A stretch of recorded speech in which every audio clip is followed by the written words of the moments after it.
এখন বছরের শেষ সময়, ছুটির সময়, ক্রিসমাসের ছুটি, নতুন বছরের ছুটি ইত্যাদি কারণে তোমাদের অনেকেরই স্কুল বন্ধ। তাই মসজিদ এখন সাধারণ সময়ের চেয়ে বেশি লোকারণ্য। আর আমাকে একটা অনুরোধ করা হয়েছে, আজকে প্রচুর শিশুরা এখানে উপস্থিত। আপনি কি এমন একটা খুতবা দিতে পারবেন যেন আমরা তাদেরকে নামাজ পড়তে বলতে পারি? কারণ বাচ্চাগুলো এখন বেশিরভাগ সময় বাসায় কাটাচ্ছে, আর তারা তাদের পিতামাতার কথা শোনে না, নামাজ পড়তে বললেও পড়ে না। আপনি কি কোনোভাবে তাদেরকে নামাজ পড়ার জন্য অনুপ্রাণিত করতে পারবেন? আমি এই খুতবার নাম দিয়েছি বাচ্চাগুলোর সাথে আমাকে কথা বলতে দিন। আর এখানে উপস্থিত বাচ্চাদের আমি যা করতে বলবো, তোমাদের যাদের নামাজ পড়তে কষ্ট হয়, পড়তে ইচ্ছা করে না, আর তোমাদের আম্মুরা বকাঝকা করে এবং বলে ওঠো নামাজ পড়ো নামাজ পড়ো, তোমরা এখন ছুটিতে আছো, এখন তো কোনো অজুহাত নেই, যাও মসজিদে যাও, তোমরা তখন অনিচ্ছা সত্ত্বেও ওঠো আর মনে মনে বলো আম্মা আপনি একটু থামতে পারবেন, খুবই বিরক্তিকর। এমনকি যখন নামাজে দাঁড়াও আল্লাহু আকবার বলে চোখ এদিক ওদিক ঘোরাতে থাকো, তোমরা এটাই করো। এখন পিতামাতাদের উদ্দেশ্যে কিছু কথা বলছি। যদি আপনার বাচ্চাদের জোর করে নামাজ পড়ান, চাপ প্রয়োগ করে নামাজ পড়ান, বকাঝকা করে নামাজ পড়ান, তখন তারা হয়তো কোনো মতে নামাজ পড়ে, আর তাদের বয়স 13, 14, 15। তাদের নামাজ পড়া দেখে আপনার হয়তো ভালো লাগে, কিন্তু তারা তো নামাজ উপভোগ করে না। আর এই ধর্ম আসলে বাহ্যিক ধার্মিকতা নিয়ে নয়, এই ধর্মের মূল নির্যাস হলো অন্তরের ধার্মিকতা। তাই দৃষ্টিনন্দন কোনো একটি কাজ আমার চোখের সামনে হচ্ছে বলেই যে আমরা আমাদের বাচ্চাদেরকে দিয়ে ভালো কিছু অর্জন করে ফেলেছি তা কিন্তু নয়। এক দৃষ্টিতে এটা ভালো, কিন্তু এটা তো কৃত্রিম, এটা বাহ্যিক, যেন সুন্দর একটা গাছ কিন্তু ভিতরটা ফাঁকা। আর আল্লাহ এই ধর্মের মূলকে এভাবে বর্ণনা করেছেন, আসলুহা সাবিত ওয়া ফারউহা ফিস সামা, যার মূল সুদৃঢ়ভাবে স্থাপিত আর শাখা প্রশাখা আকাশ পানে বিস্তৃত। যখন কোনো মানুষ নামাজ নিয়ে অলসতা করে, আমি 3-4 বছরের বাচ্চা সম্পর্কে কথা বলছি না, এবং আমি 6 বছরের কাউকে নিয়েও কথা বলছি না। আমি এমন বাচ্চাদের নিয়ে কথা বলছি যারা এখন বুদ্ধিসম্পন্ন, বাবা পুত্র বা কন্যা মিলে একই লেভেলের ভিডিও গেম খেলতে পারে, তারা একই ধরনের টিভি শো দেখতে পারে, তারা এমন একটি লেভেলে পৌঁছে গেছে যে তারা এখন উচ্চ স্তরের বিষয়গুলো হৃদয়ঙ্গম করতে পারে। আপনার যেসব বিষয়ে আগ্রহ আছে তার কিছু কিছুতে তাদেরও আগ্রহ আছে। টিভিতে আপনি যদি কোনো খেলা দেখেন, তারাও আপনার সাথে দেখে। কিছু কিছু বিষয়ে তারা বুদ্ধিগত দিক থেকে আপনার সমপর্যায়ের। অবশ্যই তারা শিশু, তাদের ব্রেইন এখনো পুরোপুরি পূর্ণতা পায়নি, এখনো কম ক্ষমতা সম্পন্ন, কিন্তু কিছু পর্যায়ে তারা ইতিমধ্যে বুদ্ধিমান সত্তা হয়ে গেছে এবং এখন তারা নিজস্ব সিদ্ধান্ত নেওয়ার ক্ষমতা প্রদর্শন করছে। তারা নিজের জন্য চিন্তা করতে পারে এবং বুদ্ধিমান প্রশ্ন করতে পারে। অতএব নবীন কিশোর কিশোরীরা, তোমরা যারা শ্রোতাদের মধ্যে বসে আছো, তোমাদের শিশু হিসেবে সম্বোধন করছি না, আমি তোমাদের কিশোর কিশোরী হিসেবে সম্বোধন করছি। মনে করো তোমাদের বাবা তোমাদের সাথে কথা বলছে, বা তোমাদের মা তোমাদের সাথে এই খুতবায় কথা বলছে। আমি ধরে নিচ্ছি যে আমি আমার নিজের সন্তানদের সাথে কথা বলছি এই খুতবায়। আমি মিম্বারে না, আমি বাসায় বসে আমার বাচ্চার সাথে কথা বলছি। তখন আমি কিভাবে তাদেরকে নামাজ পড়তে বলবো? প্রথম যে বিষয়টা বলে আমি কথা শুরু করতে যাচ্ছি তা হলো, প্রিয় সন্তান, এমন একটি সময় ছিল যখন আমি তোমার কথা জানতাম না, তোমার সাথে আমার কোনো সম্পর্ক ছিল না, তোমার কোনো অস্তিত্ব ছিল না, আমি তোমার ব্যাপারে কোনো পরোয়া করতাম না, তোমার কথা কখনো চিন্তা করতাম না, তুমি আমার নিকট কিছুই ছিলে না। লাম ইয়াকুন শাইআম মাযকুরা। কোরআন বলছে মানুষের জীবনে এমন একটা সময় ছিল যখন কেউ তাকে স্মরণ করত না, একেবারেই না। আমি তোমাকে একটুও ভালোবাসিনি, কারণ তুমি আমার নিকট জিরো ছিলে, কিছুই না। কিন্তু হঠাৎ করে আমার জীবনে তোমার আগমন ঘটল। এমনকি যখন আমি জানতে পারলাম যে তোমার মা তোমার জন্ম দিবে, যখন সে তার পেটের মধ্যে তোমাকে বহন করে চলছিল, এমনকি তোমার মাও ভাবত কেমন হবে আমার সন্তানটা, কিন্তু আমার কোনো ধারণাই ছিল না, আমার কাছে কোনো তথ্য ছিল না। আমার একটা অংশ এই ভয়ে থাকতো যে তুমি হয়তো আমার মতো হবে, কিন্তু আমার কোনো ধারণাই ছিল না কেমন মানুষ হবে তুমি। এমনকি তুমি যখন একটু একটু করে বড় হচ্ছিলে, তুমি যখন একদম ছোট বাচ্চা ছিলে, আমি আসলে জানতাম না তুমি কে। আমি শুধু জানতাম তোমাকে খাওয়াতে হবে, আর মাঝে মাঝে তোমার থেকে দুর্গন্ধ আসতো। এছাড়া তোমার সম্পর্কে আমি তেমন কিছুই জানতাম না। এখন তুমি যেহেতু বড় হয়ে উঠছো, এখন আমরা পরস্পর কথা বলতে পারি এবং যোগাযোগ করতে পারি। তুমি স্কুলে যাচ্ছ, আমরা একই বাড়িতে বাস করি। আমি শুধু তোমাকে জানাতে চাচ্ছি, আমাদের মধ্যে এই সম্পর্কটি সবসময় বর্তমান ছিল না। আমি তোমাকে আরও জানতে চাই, এই সম্পর্কটি সবসময় বর্তমান থাকবেও না। খুবই অল্প কিছু সময়ের জন্য আমরা দুজন একত্রে থাকব, আর অল্প কিছু দিনের মধ্যেই তুমি পুরোপুরি বড় হয়ে যাবে, তুমি যুবক হওয়ার পথে। এটা খুব দূরের জিনিস না। বস্তুত তোমার বাচ্চাকাল থেকে এখন পর্যন্ত সময়টাকে আমার কাছে 1 মাসের মতো মনে হয়। চোখের পলকে তুমি এখনকার তুমি হয়ে গেছো। কিছু বুঝে উঠতে উঠতেই তুমি বড় হয়ে যাবে। একদিন ইউনিভার্সিটিতে যাবে, চাকরি করবে, বিয়ে করবে, এর সব কিছুই ঘটবে ইনশাআল্লাহ, যদি আল্লাহ ইচ্ছে করেন।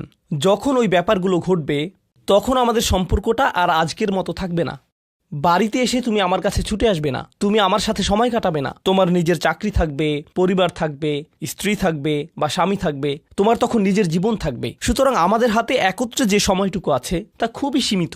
এমনকি এই সময়টুকুতেও তোমার স্কুল আছে, আমার চাকরি আছে, আমাকে বাজার করতে হয়। আমাদের হাতে হয়তো দৈনিক 20 মিনিট সময় থাকে সত্যিকারের কথা বলার। আমাদের একসাথে অতিশয় সংক্ষিপ্ত কিছু সময় থাকে। তুমি যখন বড় হয়ে যাবে তখন আমার সম্পর্কে তুমি শুধু আমাদের একত্রে কাটানো ওই গুটিকত মুহূর্তগুলোর কথাই স্মরণ রাখবে, কারণ আমাদের কাছে একত্রে কাটানোর মতো 24 ঘন্টা নেই, আমাদের নেই। তো মোট কথা, প্রথম যে জিনিসটি আমি তোমাকে জানাতে চাই তা হলো, আমি তোমাকে কোনো মতে চিনি। আমি জানি আমরা একত্রে বাস করি, কিন্তু আমি সত্যিই তোমার সম্পর্কে খুবই অল্প জানি। কেন জানো? কারণ কোনো মানুষ অন্য কোনো মানুষকে সত্যিকার অর্থে চিনে না। তুমি যা যা চিন্তা করো তার সবটা তো আমাকে বলো না, আর আমিও নিজের চিন্তার সবকিছু তোমাকে জানাই না।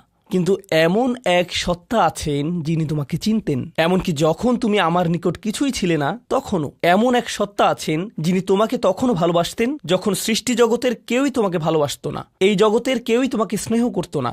এমন এক সত্তা আছেন যার সাথে তোমার সম্পর্কটা আগামীতেও থাকবে, যদিও তোমার আমার সম্পর্ক আগামীতে পরিবর্তিত হতে যাচ্ছে। ছোটবেলায় আমার বাবার সাথে আমার এক ধরনের সম্পর্ক ছিল, কলেজে পড়ার সময় তার সাথে সম্পর্কটা অন্য ধরনের ছিল, আর এখন তার সাথে আমার সম্পর্কটা সম্পূর্ণ ভিন্ন রকম।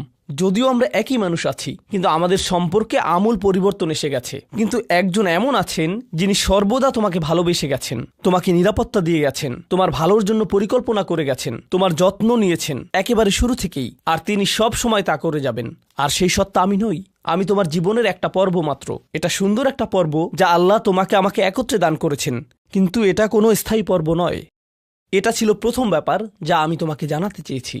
দ্বিতীয় যে বিষয়টি আমি তোমাকে জানাতে চাই তা হলো, আমি যখন তোমাকে নামাজ পড়তে বলি বা কোনো কিছু করতে বলি, তোমার তখন মনে হয় আমি তোমাকে নিয়ন্ত্রণ করছি, তোমার উপর বসগিরি দেখাচ্ছি, তোমাকে কেবল এটা ওটা করতে বলি। আমি চাই তুমি জেনে রাখো, আমার পক্ষে আসলে তোমাকে নিয়ন্ত্রণ করা সম্ভব নয়। আমি তোমাকে উপদেশ দিতে পারি, কঠোরতা দেখাতে পারি মাঝে মাঝে, এটা সত্য, কিন্তু অতি সত্বর তুমি এতটা বড় হয়ে যাবে যে তখন যত জোরেই আমি চিৎকার চেঁচামেচি করি না কেন, আমার কণ্ঠস্বর যত উঁচুই করি না কেন, যত হতাশাই ব্যক্ত করি না কেন, এতে কোনো লাভ হবে না। কারণ তোমার সিদ্ধান্তগুলো তুমিই নিবে। তুমি এরকম বলবে, আচ্ছা বাবা, আমি একটু পরে তোমাকে কল দিচ্ছি, আমাকে এখন যেতে হবে, আর একটা কল এসেছে। তুমি তখন আমাকে অপেক্ষায় রাখবে আর নিজের কোনো প্রয়োজন সারবে। মূলত অধিকাংশ সময় তোমার পছন্দ অপছন্দের উপর আমার কোনো নিয়ন্ত্রণই থাকবে না। তুমি যখন স্কুলে থাকো এবং বন্ধুদের সাথে আড্ডা দাও, তাদের সাথে কথাবার্তা বলো, আমি ওইসব কথাবার্তার কোনো কিছুই নিয়ন্ত্রণ করি না। আর আমি যদি ইতিমধ্যেই তোমাকে আইপ্যাড বা ফোন বা এরকম কিছু দিয়ে থাকি, আর এগুলো দিয়ে তুমি তোমার বন্ধুদের সাথে যোগাযোগ করো, তুমি তখন কোন ধরনের যোগাযোগ করো তার উপর আমার কোনো নিয়ন্ত্রণই থাকে না। এমনকি যদি আমি ওইসব ডিভাইসে প্যারেন্টিং কন্ট্রোল অ্যাপস ইনস্টল করে দেই, তবুও আমি তোমার চিন্তা নিয়ন্ত্রণ করতে পারি না। আমি কিছুটা নিয়ন্ত্রণ পেতে পারি, কিন্তু সেটা খুবই সীমিত। তবে এমন একজন আছেন যিনি নিয়ন্ত্রণ করে গেছেন তোমার শরীরের প্রতিটি কোষ। একসময় তুমি যে মাইক্রোস্কোপিক তরল পদার্থ ছিলে, সেটাও তিনিই নিয়ন্ত্রণ করে গেছেন, যা তোমার মায়ের গর্ভে বড় হচ্ছিল, যা নিয়ন্ত্রণ করছিল তোমার জেনেটিক ক্রোম, যার উপর ভিত্তি করে তোমাকে সৃষ্টি করা হয়েছে। কেমন হবে তোমার শরীরের রং, তোমার চুলের আকৃতি, তোমার চোখ, তোমার বুদ্ধি কেমন হবে, তুমি কতটা লম্বা বা বেটে হবে, এর সবকিছুই তিনিই নিয়ন্ত্রণ করে গেছেন। তোমার উপর আসলে তার নিয়ন্ত্রণ আছে, আমার নয়। আমার একটি কথা মনে পড়ে গেল, যা রাসূল সাল্লাল্লাহু আলাইহি সাল্লাম তার মেয়ে ফাতিমা রাদিয়াল্লাহু আনহাকে বলেছিলেন, ইয়া ফাতিমা বিনতি মুহাম্মদ ইত্তাকিল্লাহ ফা ইন্নী লা আমলিকু লাকি মিনাল্লাহি শাইআ। ও ফাতিমা, মুহাম্মাদের কন্যা, আল্লাহর ব্যাপারে সচেতন থাকো। আল্লাহর নিকট আমার কোনো কর্তৃত্ব থাকবে না তোমার ব্যাপারে। এখন আমরা পরবর্তী পয়েন্টে এসে গেছি, যা এই কথার সাথে সম্পর্কিত। আমার যেহেতু নিয়ন্ত্রণ নেই, সত্য হলো তোমার ব্যাপারে আমি যতই সংরক্ষণশীল হই না কেন, আর আমি চাই যে তুমি ভালো করো, তবুও তোমার ভালো আমি নিয়ন্ত্রণ করি না, আর আমি এর জন্য দায়বদ্ধ নই। আল্লাহ প্রতিটি মানবকে তার নিজের জন্য দায়বদ্ধ করে সৃষ্টি করেছেন। দেখো, তুমি যদি ট্রাফিক আইন লঙ্ঘন করো, যদি একদিন ড্রাইভিং লাইসেন্স পাও এবং এরপর রাস্তায় লাল বাতি উপেক্ষা করে চলে যাও, পরে পুলিশ তোমাকে ধরলো, তখন তো তুমি বলতে পারবে না, আপনি একটু আমার বাবার সাথে কথা বলতে পারবেন না। তোমার নিজেকেই এই পরিস্থিতির মোকাবেলা করতে হবে। তোমার ইউনিভার্সিটি প্রফেসর যখন তোমাকে ফেল মার্ক দিবে, তখন তো বলতে পারবে না, একটু থামুন, আমার মাকে একটু কল দেই। না, তুমি নিজেই এই ফেইলের জন্য দায়ী। আইনের কোর্টে তোমার কাজের জন্য তুমি দায়ী। ইউনিভার্সিটিতে তোমার পাস ফেলের জন্য তুমি দায়ী। তোমার চাকরিতে তুমি তোমার জন্য দায়বদ্ধ। তোমার স্বাস্থ্যের ক্ষেত্রে তুমি কি আহার করো, তুমি তোমার জন্য দায়বদ্ধ। নিজেকে যে কোনো বিপদে ফেললে এবং নিজের কোনো ক্ষতি করলে তুমি দায়বদ্ধ তোমার জন্য। তোমার বয়স যত বাড়বে, তোমার স্বাধীনতা যত বাড়বে, তোমার দায়বদ্ধতাও তত বৃদ্ধি পাবে। কেউ তোমাকে নিয়ন্ত্রণ করবে না এবং তোমার কাজের জন্য অন্য কেউ দায়ী হবে না। লা তাজিরু ওয়াজিরাতুন উযরা উখরা। কোনো ভার বহনকারী অন্যের ভার বহন করবে না। আমি আসলে তোমার জন্য দায়ী নই। আর শেষ বিচারের দিন আমরা প্রত্যেকে সম্পূর্ণ একাকী আল্লাহর সামনে উপস্থিত হব। এখন এই দুনিয়াতে আমরা একসাথে একত্রে বসবাস করছি, আমরা একই পরিবারের সদস্য, আমরা কোলাকুলি করি, আমি আমৃত্যু তোমাকে ভালোবাসি, আমি সর্বদা তোমাকে নিয়ে চিন্তা করি। কিন্তু সামনে এমন একটা দিন আসছে যেদিন আমরা আমাদের সমগ্র অস্তিত্বের সবচেয়ে নিঃসঙ্গ সময় পার করব। বস্তুত শেষ বিচারের দিন তুমি যদি আমার কাছে দৌড়ে আসো, এমন হতে পারে যে আমি তোমার থেকে দৌড়ে পালাবো। তোমাকে চিনি না আমি, দূর হও আমার কাছ থেকে। আমি এখন আমার হিসেব নিয়ে চিন্তিত, কারণ তোমার সাথে আমার সম্পর্কটি ছিল সামান্য কয়েকটি ক্ষুদ্র সেকেন্ডের জন্য। আল্লাহর সাথে সম্পর্কের তুলনায় যে সম্পর্কটি আরো অনেক বড়, অনেক বেশি পুরনো, আর ওটা থাকবে আরো বেশি সময় ধরে। আমাকে এখন ওই সম্পর্কটা নিয়ে ডিল করতে হবে শেষ বিচারের দিন। অতএব আমাদের এই সম্পর্কটি ইয়াউমা ইয়াফিরুল মারউ মিন আখিহি ওয়া উম্মিহি ওয়া আবিহি, এই ধরনের সব আয়াত। লোকটি পালাবে তার মা থেকে, তার বাবা থেকে, তার ছেলে মেয়েদের থেকে, তার ভাই বোনদের থেকে, তার স্ত্রী বা স্বামী থেকে। কেউ কেউ ভাবছেন স্ত্রী থেকে পালানো, এটা তো আমি বর্তমানেও করি। তো পরবর্তী যে বিষয়টি আমি তোমাকে জানাতে চাই তা হলো, আমি তোমার কাছ থেকে সম্মান অনুভব করতে চাই, ঠিক যেভাবে তুমিও আমার প্রদত্ত যত্ন অনুভব করতে চাও। তুমি যখন কাউকে ভালোবাসো তখন কেমন যেন তার কাছে তোমার একটা চাহিদা তৈরি হয়। আমার নিকট তোমার চাহিদা হলো বাসার সমস্ত প্রয়োজন ঠিকমতো মেটানো হচ্ছে তো, আমার দায় দায়িত্বের অন্তর্ভুক্ত। আমার কাছে তোমার চাহিদা হলো আমি যেন কারেন্ট বিল প্রদান করি, ঘরের এসিটা যেন কাজ করে। তুমি চাও আমি যেন তোমার স্কুলে যাওয়া নিশ্চিত করি, তুমি চাও আমি যেন তোমাকে জামা কাপড় কিনে দেই। এগুলো আমার দায়িত্ব। আর আমি চাই তুমি যেন আমাকে কিছুটা সম্মান প্রদর্শন করো এবং শ্রদ্ধা দেখাও এবং আমার কথা শোনো। এগুলো তো সবাই বুঝে, কিন্তু আল্লাহর সাথে তোমার সম্পর্কটা অন্যরকম। তার কাছ থেকে তোমার অনেক কিছু দরকার, কিন্তু তোমার কাছ থেকে তার কোনো কিছুরই দরকার নেই। তোমাকে তার একটুও প্রয়োজন নেই, আসলেই তার কারোরই দরকার নেই বা কোনো কিছুরই দরকার নেই। চলো তোমার সম্পর্কে কথা বলি। তুমি যখন বলো আমাকে কেন নামাজ পড়তে হবে, আমার নামাজ আল্লাহর কেন এত দরকার, তোমার কোনো কিছুরই আল্লাহর প্রয়োজন নেই। এই নামাজ কোনোভাবেই তার উপকারে নয়। আল্লাহ এমনকি বলছেন যখন কোনো কিছুই থাকবে না, চলো কোরআন থেকে একটা উদাহরণ দেই।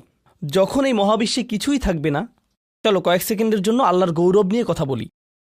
সম্প্রতি বিশ্বকাপ চলার সময় আমি কাতারে ছিলাম। যেই টিম জয়লাভ করে, আর্জেন্টিনা জয়লাভ করে, তাদের জন্য এটা ছিল একটা দারুণ গৌরবময় মুহূর্ত। সবাই তাদেরকে নিয়ে আনন্দ উৎসবে মুখর।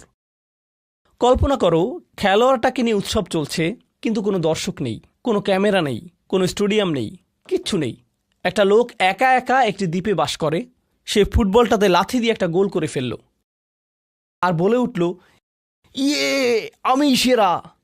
কিন্তু কেউ তো সেখানে নেই। এমন ঘটনার কথা শুনলে মনে করবে এই লোকটি পাগল হয়ে গেছে, তাই না? গৌরব পেতে হলে গৌরব করার মতো একদল দর্শক থাকতে হবে। স্বীকৃতি পেতে হলে একদল মানুষ আশেপাশে থাকতে হবে যারা স্বীকৃতি দিবে। প্রশংসা পেতে হলে, কদর পেতে হলে নিজে নিজে তো আর প্রশংসা পেতে পারো না। এমন কেউ থাকতে হবে যে তোমার জন্য এই প্রশংসাটা করবে। কিন্তু আল্লাহ বলেন, কুল্লু মান আলাইহা ফান ওয়া ইয়াবকা ওয়াজহু রাব্বিকা যুল জালালি ওয়াল ইকরাম। তিনি বলেন সব কিছুই ধ্বংস হয়ে যাবে এই ধরাপৃষ্ঠের, তথাপি তোমার রবের চেহারা থেকে যাবে। আল্লাহই একমাত্র সত্তা যিনি তখনও মহিয়ান এবং গরিয়ান। এমনকি যখন তার প্রশংসা এবং গৌরব বর্ণনা করার কেউ থাকবে না, অন্য যে কারো ক্ষেত্রে কাউকে না কাউকে এটা করে দিতে হয়। তাই আল্লাহর প্রয়োজন নেই আমার নামাজের, আমার হালাল মুরগি খাওয়া আল্লাহর প্রয়োজন নেই, আমার মন্দ বলা থেকে বিরত থাকাও আল্লাহর প্রয়োজন নেই। তাই নিজের মাথা থেকে এই চিন্তা দূর করে দাও যে নামাজ পড়ার মাধ্যমে তুমি কোনোভাবে অন্য কারো উপকার করছো। আল্লাহ এমনকি বলছেন, ইয়ামুন্নুনা আলাইকা আন আসলামু, তারা মনে করে তারা ইসলাম গ্রহণ করে তোমাকে ধন্য করেছে। লা তামুন্নু আলাইয়া ইসলামাকুম, আমাকে বলতে এসো না যে তোমার ইসলামের মাধ্যমে তুমি কোনোভাবে আমার উপকার করেছো। বালিল্লাহু ইয়ামুন্নু আলাইকুম, বরং আল্লাহই তোমাদের প্রতি অনুগ্রহ করেছেন। এখন পরবর্তী বিষয়, আচ্ছা কেউ একজন নামাজ পড়ে না কেন? আমি তোমার সম্পর্কে বলছি না, আমার প্রিয় ছেলে বা প্রিয় মেয়ে। শুধু প্রশ্নটি নিয়ে চিন্তা করো যে মানুষ কেন নামাজ পড়ে না।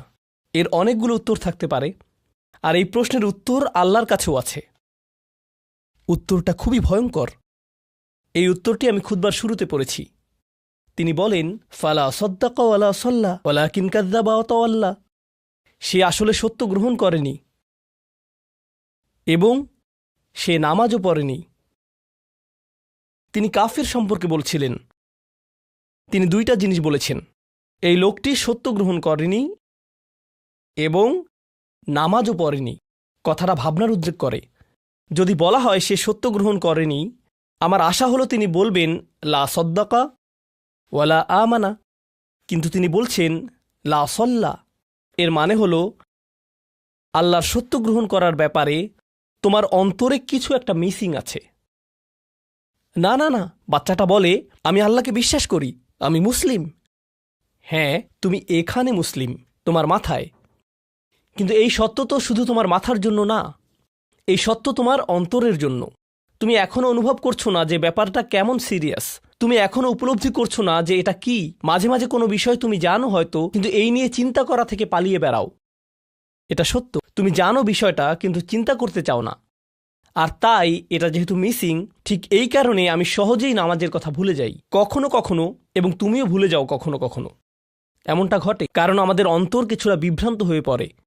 দিনের এই সত্যতা, আল্লাহকে সেই সত্যটা, সেই অকাট্য সত্যটা আমাদের মস্তিষ্কের পেছনের কোনো একটা সেলফে গিয়ে পড়ে থাকে। আমরা অন্য কিছুতে ব্যস্ত হয়ে পড়ি এবং এই নিয়ে আর চিন্তা করি না। আল্লাহ এটাই বলেছেন। সুতরাং তোমার নামাজ পড়া আল্লাহর প্রয়োজন নেই।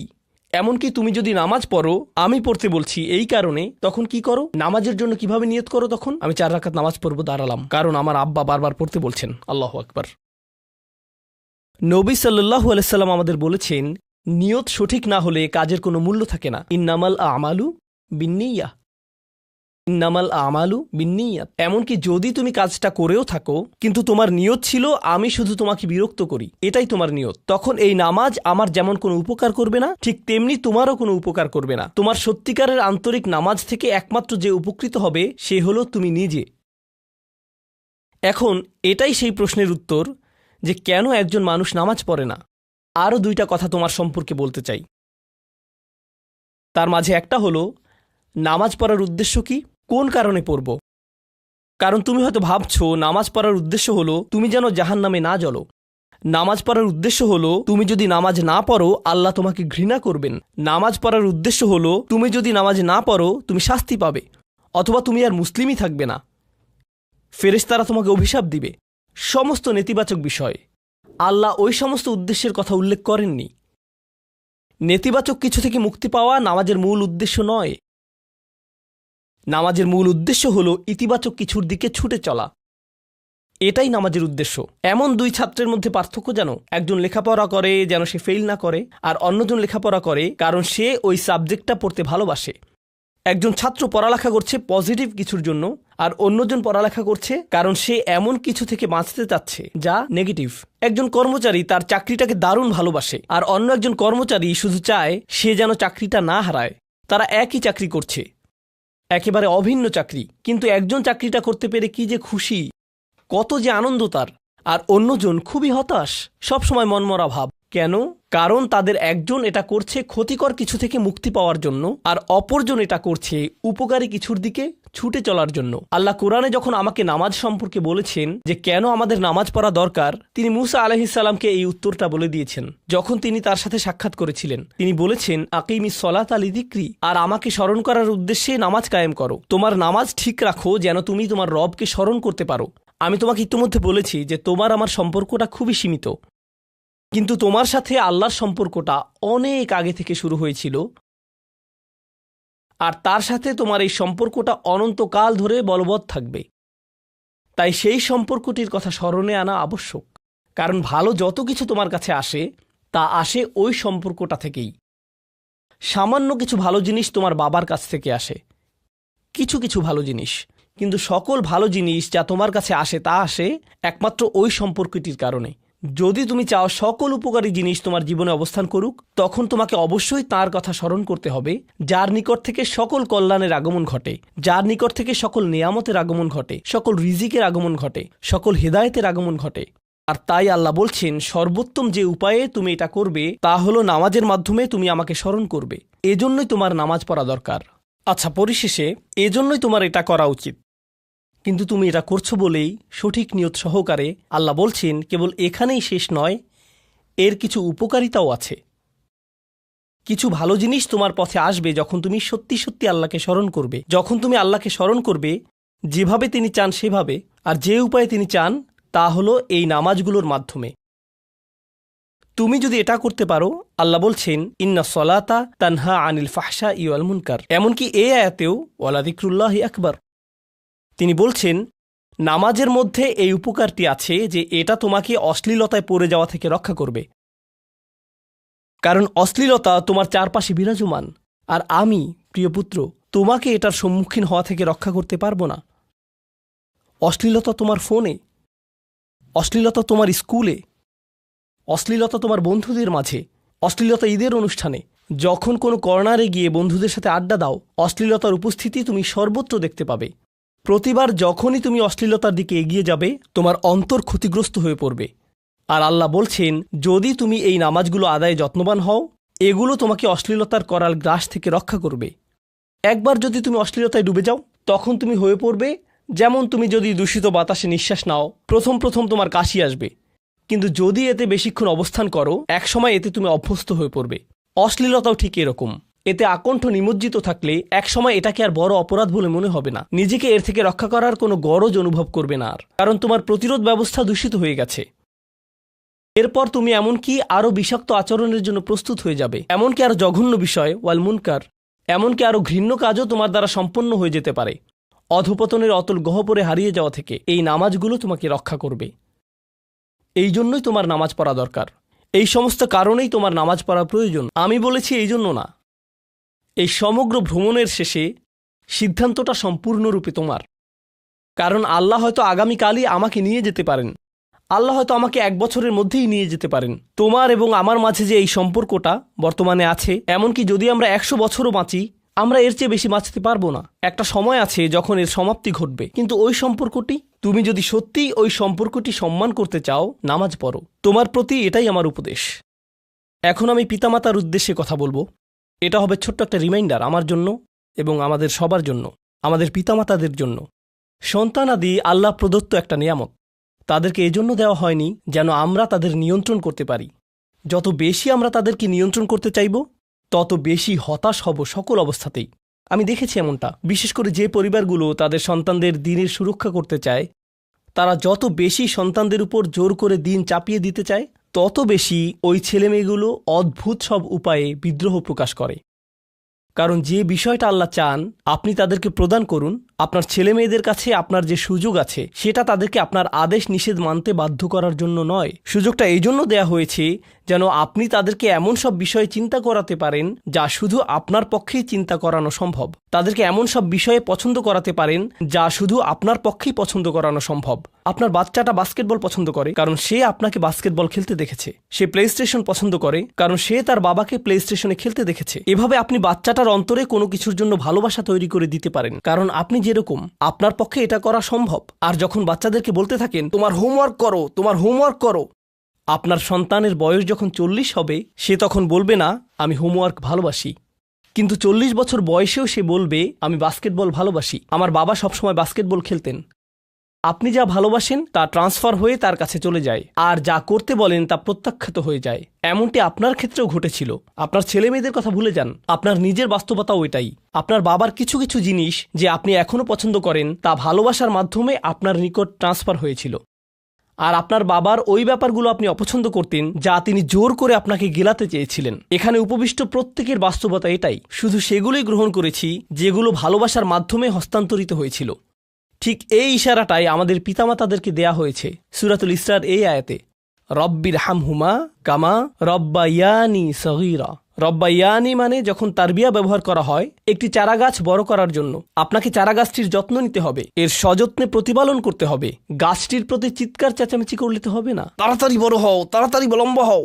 আপনার একে সময় প্রদান করতে হবে। অনেক সময় পোকামাকড় এসে এর পাতাগুলো খেয়ে ফেলতে চাইবে, আপনাকে তখন পোকামাকড় সরিয়ে দিতে হবে। কখনো কখনো একটু কঠোর আচরণ করতে হবে, শুধু অতটুকুই যেন পোকামাকড়গুলো দূর হয়ে যায়। এরপর আবারও এতে পানি দিতে হবে। আমাদের বাচ্চাদের সাথে আমাদের উদাহরণটা ঠিক এমনই।